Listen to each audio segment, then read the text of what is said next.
Somehow there is a direct correlation between progress and fun.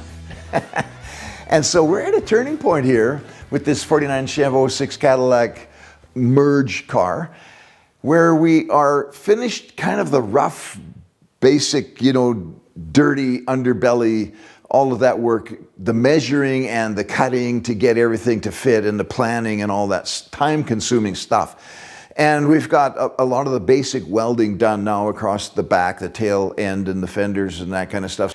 And what a great day it is to cut those silly rocker panels out. They are full of dirt and dust. Every time you work on the car, you bang it or anything, a big gobs of dust and sand fall down. And so I'm cutting them out once for all, getting rid of them, gonna chuck them as far as the east is from the west, and I'll be done with those crazy things. So I've got the car braced up because I've already got the doors fitting and everything's set so that it fits onto the Cadillac, and I don't want to mess any of that up. So it's very, very important that you put a brace wherever it is. In fact, think of bracing whenever you're welding and cutting. And you're going to replace part of the body or whatever. Figure out how you can brace that so that the two parts that you cut out in between, the two parts won't move on each other, and it just saves you a lot of hassle in the future. And taking apart the doors now, right? You got to pull the doors off. You got to take apart all of the hardware of the door, the latches, the locks, the windows, the regulators, all of that stuff. It's pretty tricky. And then I just take pictures with my iPad here and there and everywhere because I'm thinking, I wonder if I'm going to remember that. Probably not. And so it'll save me a lot of looking up later if I just go back to a picture where I took it apart, and it's easy to put it back together.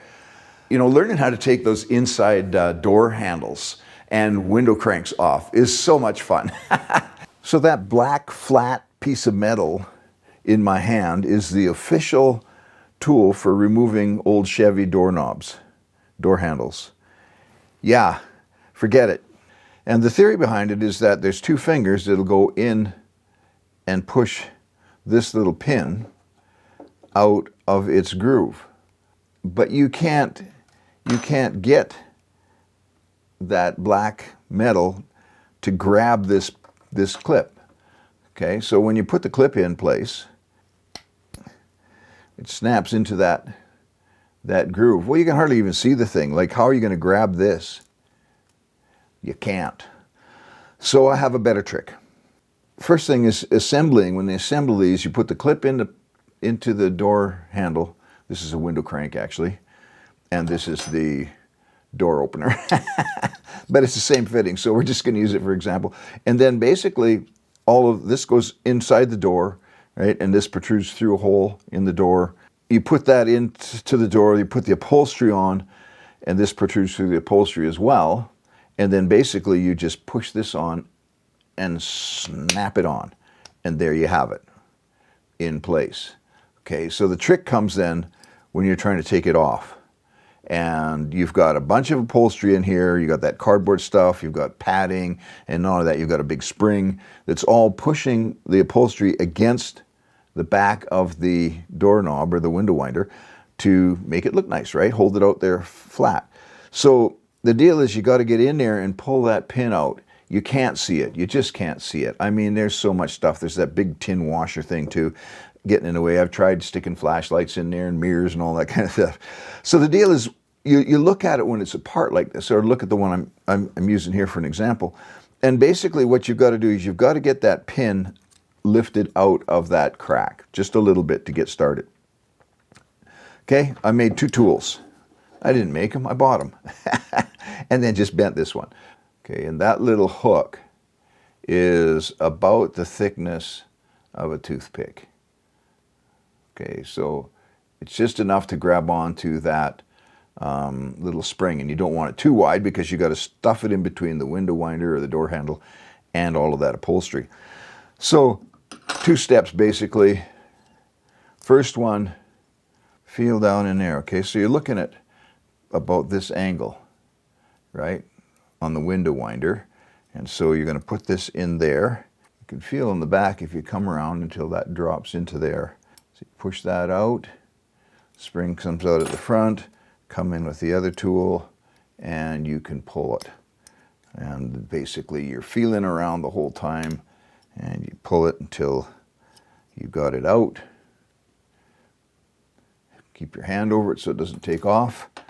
Off it comes. But it's always helpful to get an old one if you've got one that's already taken off. I mean, once you get the first one off, it makes a lot more sense. Or research it, figure out how guys do that, or get some pictures of it. It's tight, all the upholstery's in there, it's holding it tight. All of the stuff that's got to come out of the doors, and all of the parts, you know, anything that has to do with chrome, embellishment or whatever, and all of these strips and all of the little clips that hold them on. Just go gingerly, take it easy on those things, because you don't want to bust stuff and break stuff, and you don't want to buy more than you have to. And so learning how to do those, it's all tricky. Some of them are screwed in from the back, and some of them are clipped in from the back, so you've got to use the pliers and release the clips. And some of them, like further towards the rear of the car, are screwed on, so you've got to have everything out of the car, and then you can unscrew those. There's one thing you got to remember in these old Chevys, the two doors, is that the back windows have a kind of a catch bin or something or other, where they catch the water that comes down the side of the window and escapes past the, you know, whatever seal's there. And then that has a hose that goes out onto the ground, right? You've seen that. And so the deal is to remember to vacuum that out. Mine's full of leaves and, I don't know, butterfly wings and who knows what's in there. I'm gonna vacuum that out.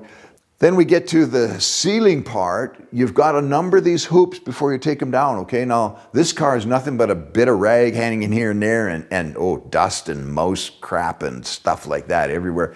And so you number those from the front to back is what I did, put a piece of masking tape on, and before you take them off, and then wrap them up and keep them together as a unit. Because when you buy a new headliner now, you're gonna stick those through, right, the little seams. You know that upholstery, I think is another word for patience. And I haven't done it yet. I haven't done much upholstery. I've done a bit. I've had upholstery made and then put the skins on the seats and that kind of stuff. But this car, I'm gonna do pretty well the whole thing, except I'm gonna use the Cadillac seats, right? They're nice leather seats, and they'll fit right in because it's the Cadillac floor. And so that's going to be helpful. But the door panels and all that kind of stuff, I'm planning on making that myself and buying the headliner. Because if you make that and sew it crooked, yeah, how would you ever fix that? One final piece of disassembly for this project, to get these chrome strips and pieces off of the grille backing. And this grille, of course, has been modified crazily to fit the front of that Cadillac. But you got to get them off to be able to either repair them or replace them. It's expensive either way. I've got a few pieces that might be in better shape, but we'll talk to the chrome shop and see what they say. The trick is to drill the rivets out. They're kind of round-headed, so the drill tends to slip off, so a little center punch in the middle might help. Drill right through, and then pull off the little remnant with a pair of pliers. And if you get all of them out, sure enough, the chrome strip or the chrome piece will come off, and you're going to have to figure out how to replace them. I got to find something to... Probably won't be rivets to put them back on again. Maybe screws or something. Then the little upright teeth, make sure you mark each one because they're all different. Well, pretty well. And then soft kind of hammer somehow, get them off. And then this piece, the backing piece, is ready to be sandblasted and prepped for paint.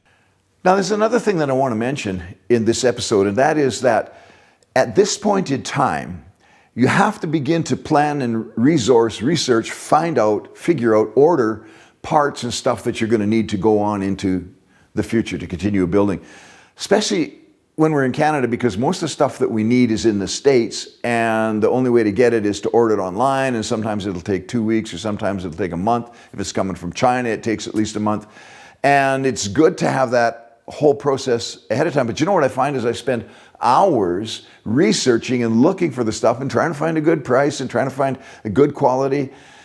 But one of the great advantages of these car clubs, like the 49 to 54 Chevy car clubs on Facebook and whatever, is that other guys are doing the same thing. And so, you know, somebody will post, well, where do I get this? And another guy will post a link and that kind of stuff. I just grab those links, you know, in the evening when I'm going through Facebook or whatever, grab those links and copy them into my notes so that when I come to that point, there I've got a description, here's where you buy the headliner. And click on the link and order it. Saves a lot of time. I just saying I really appreciate you guys for doing all that for me. And I'll continue to do it for you too. The more information we can share, because we're stuck here as a one-man show, right? Or maybe you got a helper. I don't have anybody to help me. I mean, I have to really sweet talk my wife to come out here and help hold on to something while I nail it together or whatever. But, you know, to do all this kind of stuff, and you think about it from start to finish, how many professions you have to be, well, at least half decent at to be able to accomplish from zero to a beautiful painted, chromed, interior, nice car at the end that all works and runs and is reliable and you can drive across Canada. And it might even go down to the States, who knows? In cherry red.